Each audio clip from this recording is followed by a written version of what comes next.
Lumbar extension in lying is a very important test I use for diagnosing orthopedic disorders. It can be the treatment for many people, but at its core, it's a diagnostic test.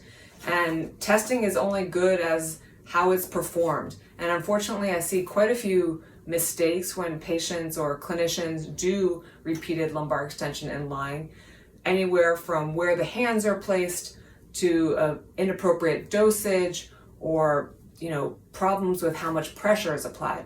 But one issue that I'll address now is how much the hips or the pelvis come off the table.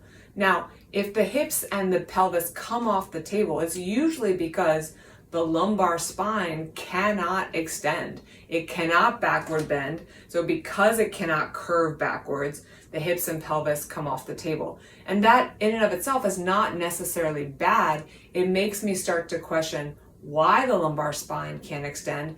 But I want patients, if they can't get their lumbar spine to extend, I want them to let the pelvis come up and then drop it and have gravity help them achieve some lumbar extension. Gravity's on your side. It's going to be pushing the spine down, which is into more extension. So I'll show you what I mean.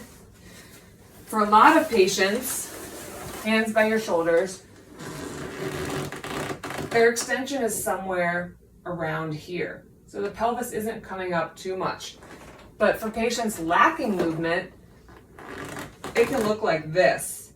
And I want them to come up here and let the hips drop over a few seconds, extending the lumbar spine. I don't want them just going here before their hips start to come up. Go all the way up, let the pelvis rise, and then drop it all the way down in full extension. Not only am I gauging doing the repeated movement on the baselines that we've taken, but I'm also gauging what happens with that particular movement. Are the hips rising less? Is the movement not changing? Is the pain going from pain during movement to end range pain and vice versa? Pain during movement, not at the end range, likely incriminates the joint. The joint is not moving well when you ask it to move.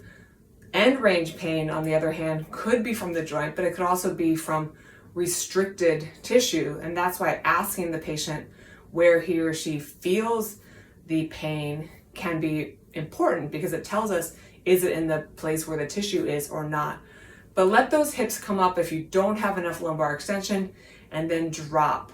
And then gauge over time, like, oh, the more I do this, my pelvis isn't coming up off the table as much as it used to. So I'm gaining more range of motion in my spine. Or you're not. Taking all those pieces into account helps us better understand the usefulness of this test. And again, the test has to be done correctly for it to be completely useful.